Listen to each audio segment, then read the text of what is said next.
Are you an entrepreneur or ready to become a boss? Welcome to Hawaii Boss, the business podcast made in Hawaii, where you will hear from island movers and shakers on who they are and their impact on our state. And now, step into the office of your host for Hawaii Boss, David Pettijohn. Aloha, Hawaii Boss crew, Hawaii Boss podcast crew listening in out there, wherever you do. You can watch in too, because you're going to want to watch in because today we've got Miss Candice Dietz, the co-founder and CEO of Givespace, here with us. Aloha, Candice.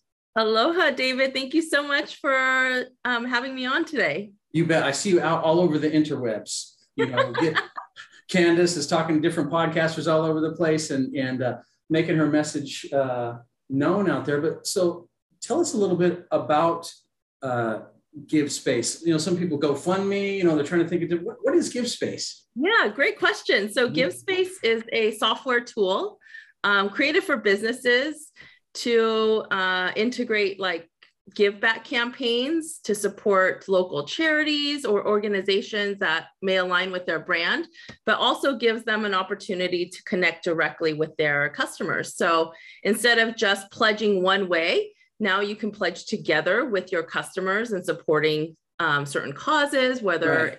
Yeah. So in all sectors, we do retail, e-commerce, also travel, hospitality. So Hawaii has been obviously a great pilot and jumping board for that sector. No, thank you for that. Telling about customers, which is a kind of a new advent. I think usually we have these big businesses want to give and things, but now customers are trying to align themselves, their purchases with those things. Then you kind of highlighted in some of the research you've done that millennials are this is kind of their thing. So tell us where this is coming from. Why do we care now? As we buy a loaf of bread or a cake of soap, whatever it is, bar of soap, why do we care? Right. So I think what we're seeing now is, obviously, right, the pandemic kind of really shifted so many different things in everyone's lives. And giving was one of them. And, in this country, we are a very generous population. Individuals donated over $300 billion, just people like you and me over the course of 1 year.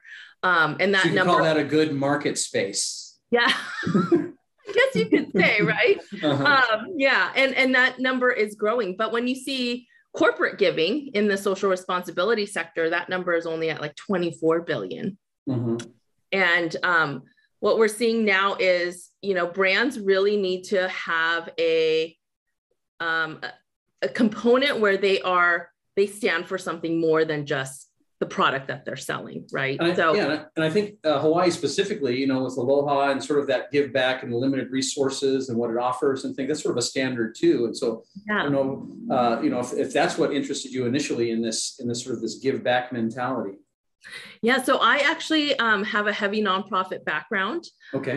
And then my co-founder and I, Connie, she is actually based out of Los Angeles. And we, prior to Givespace, worked on an e-commerce venture. And we found it was very difficult for us to have a tool that, we can easily, select one charity and donate to that charity. That was easy, right? But it was really difficult to, create that community and actually build out that ecosystem where we can have customers also involved in the process and then charities actually involved in the process. So it's not just we give and forget about it. We actually are creating this authentic, growth, and we can see where our dollars are going and kind of track it. And that's why we started Givespace is for that reason.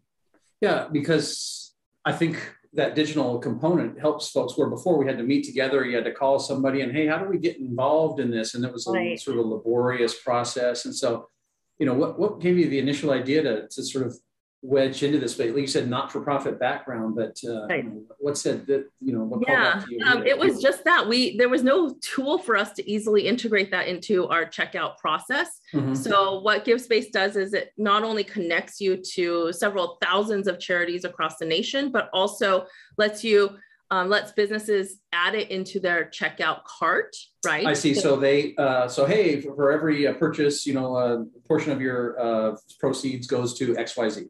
company. Right, Right. exactly. Okay. Yeah. So they can run 3 different types of what we call campaigns. And depending on the seasonality, their budget and all of that. So they do exactly that. We call that a company giving. So they'll select a budget and, donate a portion of every sale to a certain charity for that month or however they have deemed. And then we have fundraising where they're asking, hey, we're pledging X amount, or like a matching component. Do you want to join us in matching these dollars? Okay. So this is a complex sort of endeavor here. Like you said, you already had this experience in the not-for-profit space, and now this, trying to really using these digital platforms to make this happen. So it sounds like you had a military background or a spouse of military, and there's a lot of needs out there for those folks who are staying back home while their loved one is out deployed somewhere. Military spouses are a special breed of tough. Let me just tell you. Okay. They've got, they take care of things when you're not at home, and then you come back and then they're like, no, that's not how that works. You're not going to come back. We already got this settled. It sounds like you have some experience with that. Well, not me personally, but I've seen it. And my wife was what we call an Army brat.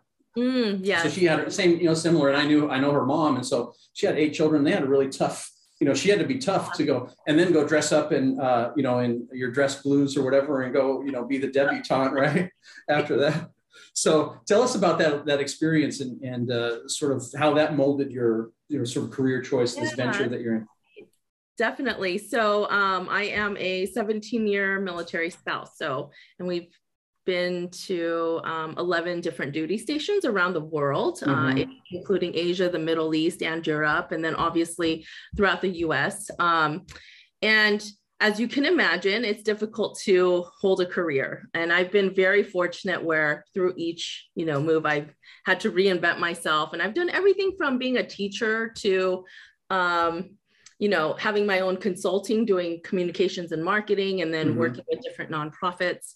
And then my co-founder. So that has, obviously shifted me. I looked into entrepreneurship because I needed a way to carry and port my career and create a ladder for myself, because it was so difficult when you're moving 18 to 24 months. Right. To develop a career with one company that, you developed that longevity and stuff. So you really had to create your own space to. Yeah. So then that's when I launched the e-commerce company back in 2011. And that was really my jumpstart into entrepreneurship. And at that time, even, we look back on that, and we worked with really large companies. Back then they were small, just like us, like Honest Company, Jessica Zalpa's, baby brand, Guild Group, Zulily, for example. So that was kind of our catapult into working with enterprise level companies and developing these partnerships for marketing. And then, so we saw, and then we wanted to incorporate a social responsibility component to our brand. And is that sort of cause marketing? Is that the phraseology for it? Okay. Cause marketing. Yeah. And that was difficult. And we thought, we see an opportunity here to make this very easy. And instead of, like you mentioned before, making all those phone calls, and it took us about 8 months to create one partnership with a nonprofit. So it was really laborious, and we needed to find a simpler way. So we found our CTO through mutual connections, and he was able to create the product from ground up and build this through. So tell us about those first meetings. When you meet with the tech guy who's like, okay, I want to get your concept, but you guys are like, well, here's how. What do you mean you can't do that? I mean, you got to do, you got to do all this stuff. So how did that go, and how did you guys, sort of start to envelop that IT, and bring it home with you? It was a lot of trial and error, right? First of all, just learning how to even speak the lingo, right? And explain to, so we did a lot of pen and paper charting throughout the process when we first started. And sort of like a storyboard. Yeah. Sort of like, here's how we want the flow to work, like a flow sheet or something. Exactly. And here's what we envision the final product to look like. How it's going to get there on the back end, we're not sure, but that's up to you. Right. So yes, coding man, go code over there and make it work. But so you must be patient. Right. And the easier it is on the front end for us to use what we see, the harder it is on the back ends because they've got to really clean that up. So it took us about a solid 18 months of just development to develop the product. So so that was from 2020 and 2020, and then we just launched into beta November of 2021. And that was really successful. And, I have to give a huge shout out to Blue Startups here in Hawaii. And they've been such a great support network. And tell us about that. You said there's a cohort 13, not the unlucky number 13, but there's this sort of, it sounds like this Blue Startups, it's called. How do they help a small company like yours sort of, what's that cohort group? Is it a bunch of guys getting together? Yeah, how does that work? So Blue Startups is a accelerator program here in Hawaii. They're in the top 20. I think one of the first ones that actually ever started here in the tech sector in Hawaii. And they select between 6 and 8 companies every cohort. And there's thousands of companies that apply to get that coveted piece. And then they also do a investment into your company to help you at this early stage. They obviously have a few things they really look for. One, they want a Hawaii-based or Hawaii-linked company. Sure. They look at female founders and a sustainability component, obviously travel and hospitality, because it's such an important piece for the state. And so yeah, those are kind of the things. And I think we kind of hit a lot of those segments here. And, our next big push is really piloting the travel and hospitality sector. I know there's so much talk now about giving, there's even been talk about, the tourism tax, right? For example. Sure. But what we want to do is make it easier for any visitor or tourist to give back to certain, charities, or even back to different park systems, or back to our state for the homelessness, or, where it's super easy. Like, let's say you're going on a hike, you can just scan a simple code and just donate, like, hey, here's to keep the trails, that we just hiked in good shape. So that's kind of, our vision for that travel and hospitality sector. Yeah. And yeah, go ahead. Sorry. Oh, no. I was just going to say that, there's so many components you can do. Like you're saying, you're trying to launch into that area. And these folks, do they give you, Blue Startup, and that, do they give you some guide, this cohort? They kind of help you through your so I kind of veered away from that. That's okay. No.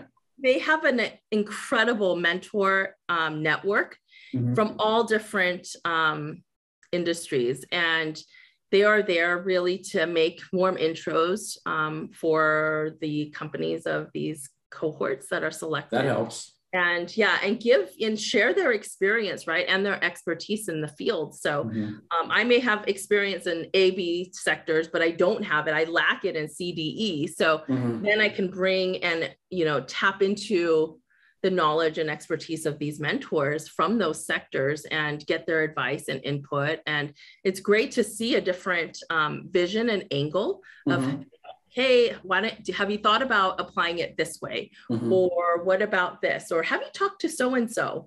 But so they really fulfill that, and it helps us become really well-rounded and get different input. And I think feedback is critical when you're working on a startup, because, whether it's from your customers or other executives or other, experienced entrepreneurs, they've been there and gone through all the heartache and have grown to success, right? So and they didn't do it in isolation. They had mentors too, and people who were like, hey, why don't you try this? And if they did it in a vacuum, they wouldn't be as successful as they are now. Exactly. So that was so helpful for our company to get to where we are now. And it was critical. So they're launching cohort 14 already in, I think, at the end of this month. Sure. So that's really exciting. Yeah. Well, I mean, it sounds like that you're getting right in on sort of the ground level, and they want in it because they see that you're meeting those things that say, hey, this can be a flourishing business. You know, this is a great space to be able to grow. And so everyone needs mentors. Let's go back a couple of years when you were a teenager. Do you recall your first mentor? High school? Did you have a mentor in high school? I would say probably one of my teachers back then. Yes. Mm-hmm. I always had Mr. Baldwin, the English teacher. You know, he said, "Hey, that was a good paper." You know, I barely turned him in, but you know, hey, he said something nice there. But usually, you know, a little bit of guidance here along, right. Even just a little bit, sort of, yes. Helps a lot. I'm sure the military too. That you know, there's a certain form of living. You know, you have to live on, you know, the housing and mm-hmm. different things. There's a certain way to behave, and I remember I was at Fort Bragg. We used to get out of the car when at the close of the day, and you know. Oh yes. Salute, yeah. Yeah, everyone stops. The whole base stops, and everyone's right. Turning towards the flag. That's still happening. Yeah, no, that's it's very awesome. So, you know, having mentors is important. You've also been involved in coaching and mentoring yourself. I guess, where do you see yourself fitting into that role as you're getting mentored yourself as a business? What are your role as a mentor or a coach? Definitely. And what's the difference? Is there a difference between a mentor and a coach? I think, you know, I guess I really value mentors that are really transparent and can share, you know, their trials, I guess, the learning points and the curves that they endured. I think that's been super helpful to me because they have the wide angle, right? It's not just right here, right now. So, you know, everything from, you need mentors from all different things to give you the critical feedback, also to give you encouraging words, also to make connections.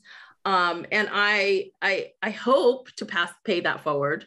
And I have been, you know, it's so funny when I get emails, hey, can you come speak at this, you know, at this event, or would you like to be a mentor in our next cohort? You know, it's funny because I realize, and I don't see it at the time, but, oh yeah, we did make it past that hurdle. So now we're here, right? So all of these little milestones that we forget to kind of stop and realize that, oh, those are milestones that we have achieved, and here we are today.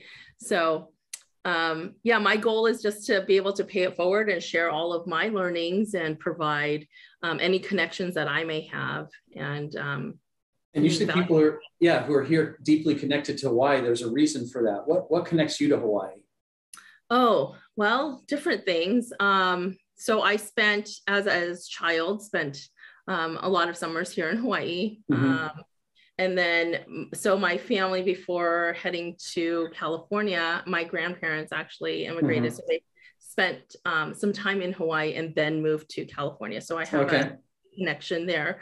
And then also, I have, I guess, throughout our crazy moves as married to an active duty Army officer, Hawaii is the time where we have actually spent the most time. You know? So most of my adulthood, I guess, these past almost 20 years now, though we have lived all around the world, Hawaii is where my daughter calls home. And she's moved everywhere too, but this is where this is home for her. And so it's, you know, and it's where I feel most connected as home as well. So. Sure. And a lot of businesses and people who, you know, after they've completed their careers or had to do, they want to come home. They want to be someplace. In Hawaii is a special, sort of maybe expensive and sort of challenging place to call home. But those who do, you know, find a special affinity, you know, for it. And you know, what do you think Hawaii is giving to you? And why do you want to stay?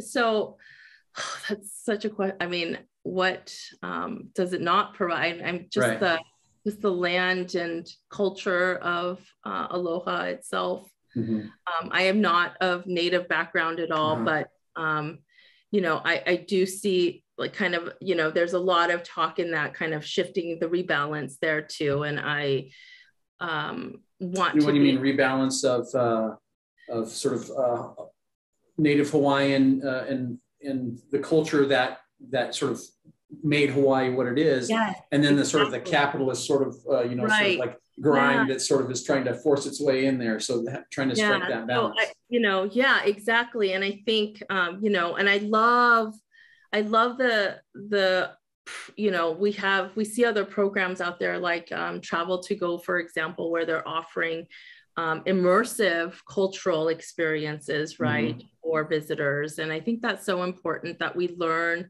about the history and the culture of Hawaii versus just, you know, frolicking in the beaches, which is also so important and wonderful because that brings. Got to make your beach time, yeah.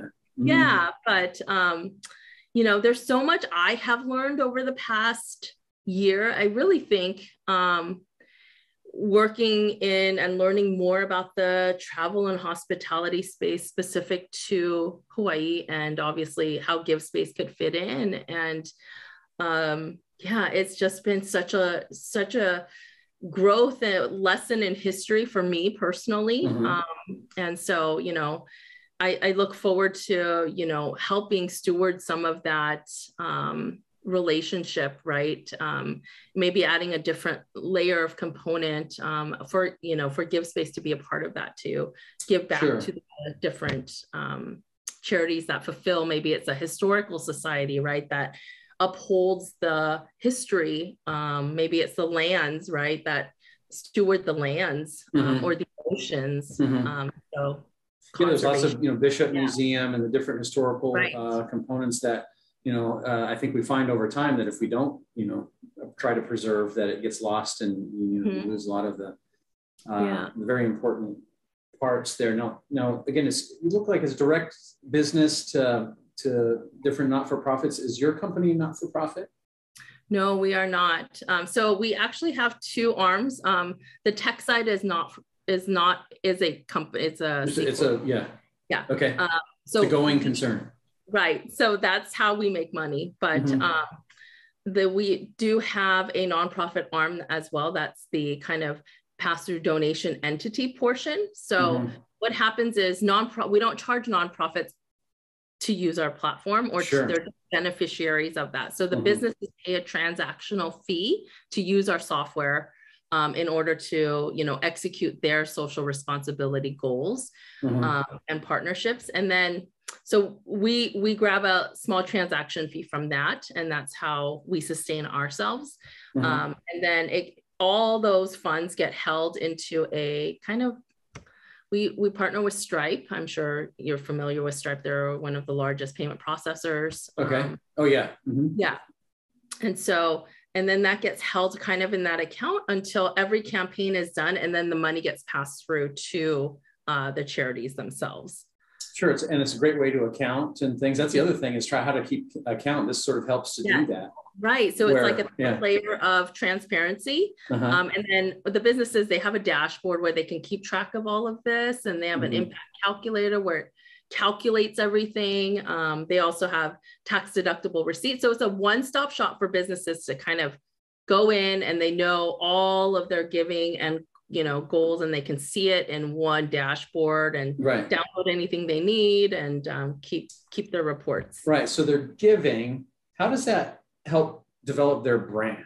I don't want to give any away, you know, secrets that you guys have in the special, you know, space that you guys are in, but that's, you know, they want to give. They're not just given to, I mean, most companies are nice, you know, they want to be a part of that, but why does this help to build their brand?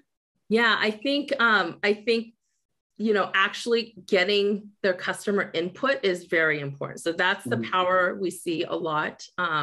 It's not just because companies pledge, you know, hey, for example, let's say, I think, you know, when there's a crisis or a tragedy, I think, you know, Ukraine, for example, I saw that when I went to the webpage, help Ukraine, that popped up automatically. Right, exactly. They're not only do they feel it from the consumer end, but they also feel it internally from their employees, right? The pressure of, hey, what are we going to do? What is our part? How are we going to help? And they do a one-way, you know, hey, we're pledging $10 million for this charity this month. And that's kind of it. It's a statement that sits for their brand. $10 million. What kind of companies are you working with? All right. Hey, better get on the Givespace, guys. That things are happening. That's just an example. Okay. These are like enterprise, big companies. AT&T, Verizon yeah. wants to give a campaign, right? But what we see is, the value of actually showing that statement at the checkout process or through an email or post checkout when a window pops up and say, hey, as part of thank you for your purchase, we are donating X number of dollars from this purchase to the charity of your choice. And they can actually, sometimes they'll select one charity, but it allows a customer to click and they can see a list of charities and they get to select, oh, hey, this one is one that I'd really like. I want this to go to Doctors Without Borders. Sure. So they'll select that. And so how many not-for-profits or, these, would you say that are on your panel? I guess we'll call them of options. We have literally tens of thousands of charities. Wow. Yeah. And once they got the concept of, oh, hey, well, we'd love to be on your platform because yeah. Right. It's super easy for the charities, obviously, right? It's like they'll just receive transfers or checks. But it doesn't have to be Hawaii giving necessarily. It's national, international. It's national. Right? Yes. Mm-hmm. Yes. So we started actually in California because, that's where Connie, she has a heavy digital marketing background. She's a former Universal Music Marketing Group executive. Sure. Marketing. So it is, well, so that helps when you've got that kind of experience, right in your yes. Yeah, sitting right next to you. Where do you see this going? 5 years? Maybe Verizon's coming knocking on your door. I hopefully we have big partnerships in our vision board that we hope to partner with and help be a tool for their corporate social responsibility. I think we see so much, and rightfully so, I think sustainability coming to the forefront of when companies are looking at their goals, they're actually now, I think they have to look at sustainability. So we connect that social sustainability component. There's also obviously environmental, right? The carbon offsets and things like that. But for the social piece, and we have a ton of product features to launch as well.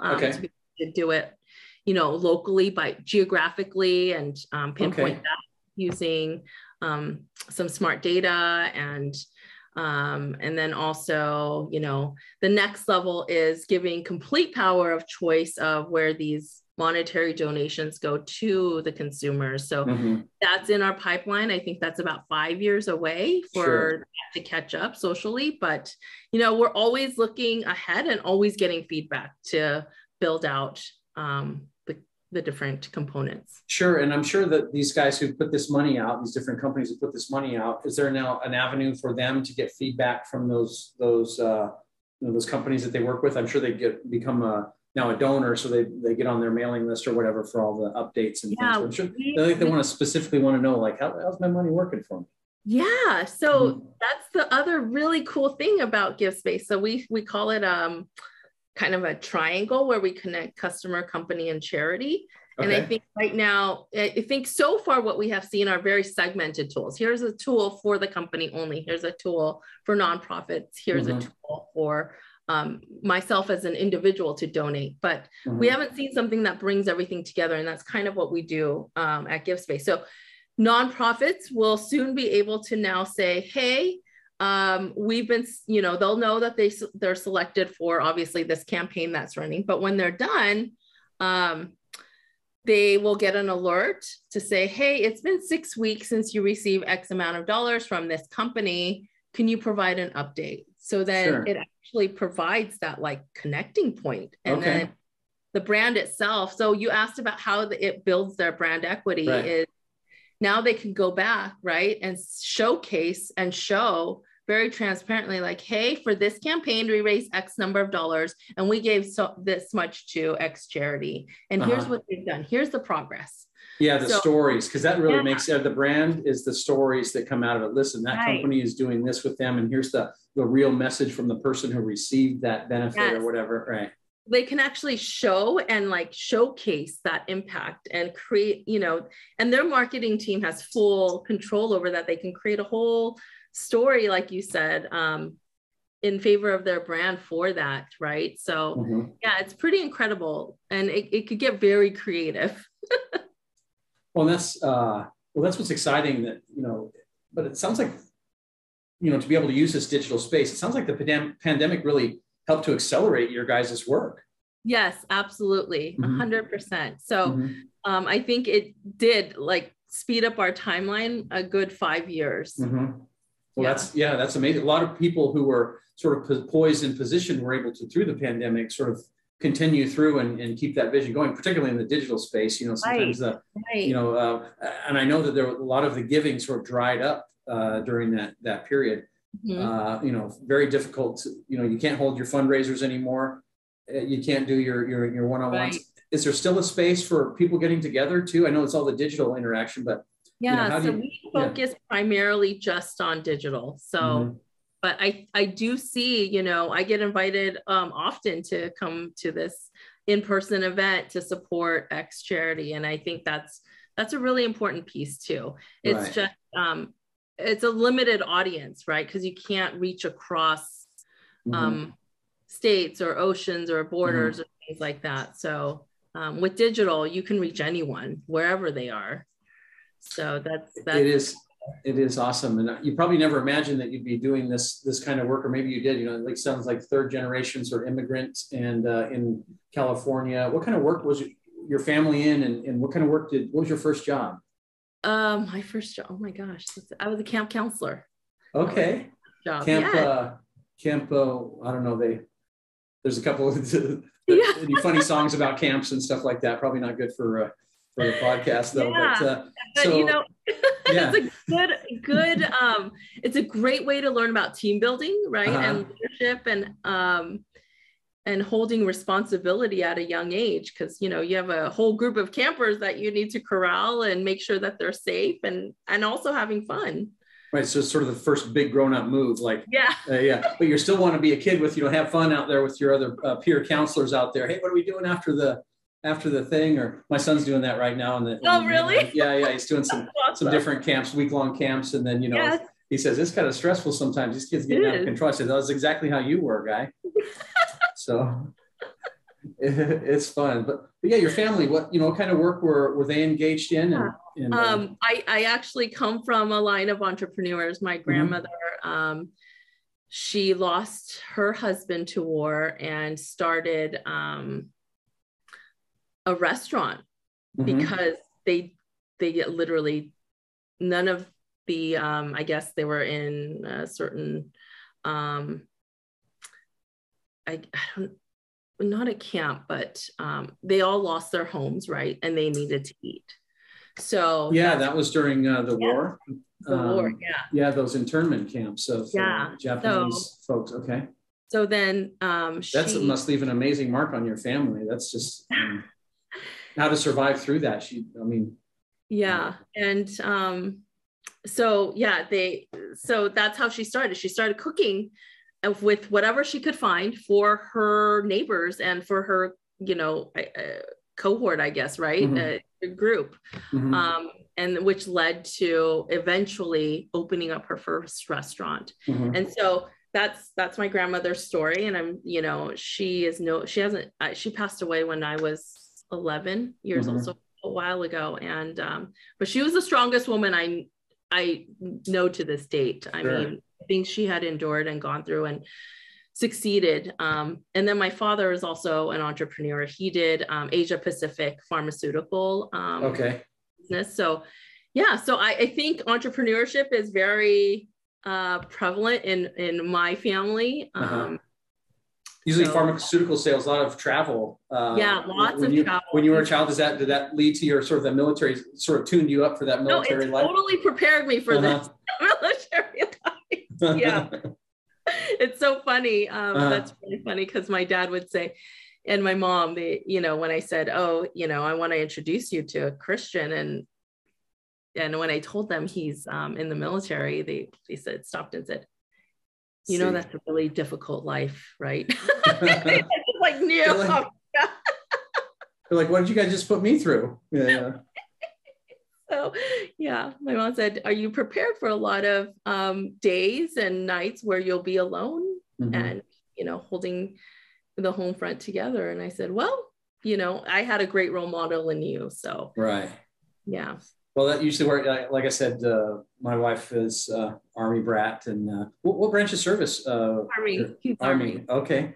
Yeah, it's certainly provides world perspective that you wouldn't ever get from somewhere else, and I think you're bringing that here to this Givespace that you've created, and are making just exactly like it says, a space for folks to give and to receive and to share and to really make a difference, which is not what everybody's involved in these days. So it's commendable, and we appreciate your service here to Hawaii and also to those companies. Before we let you go, though, we want to see if you want anything last, something about the company, or again, if there's a not-for-profit here in Hawaii that wants to get involved, and how would they reach out and get involved? So through our website is probably the best way. We have a contact us form, but I also love connecting one-on-one, especially with nonprofits here in Hawaii.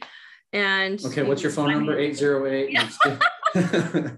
LinkedIn is a great way. Okay. And I'm sure because, it's so funny because it's a small island. We all kind of know each other. There's like 1 or 2 degrees of separation. And for sure, really.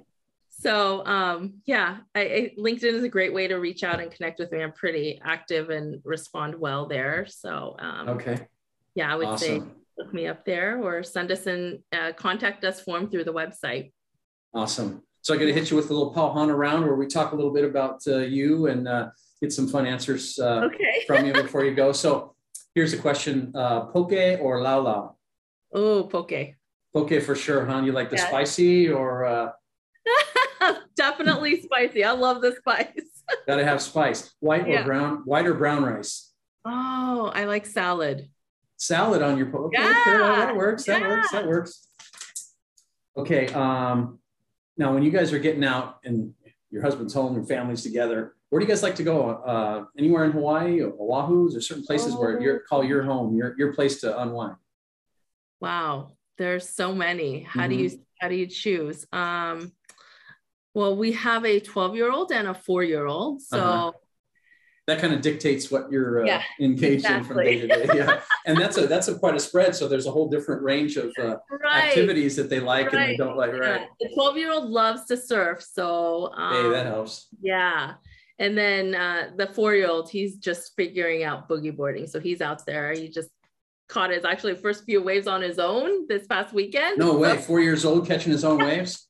That is awesome. On a boogie board, not a surfboard. Oh, yeah. Hey, I bodyboard too. I go down to Walls here, Waikiki, and that's the place to be. But so awesome. Now, tell us if you had a place that you could go for vacation. People they ask me that. Hey, in vacation, you're in Hawaii.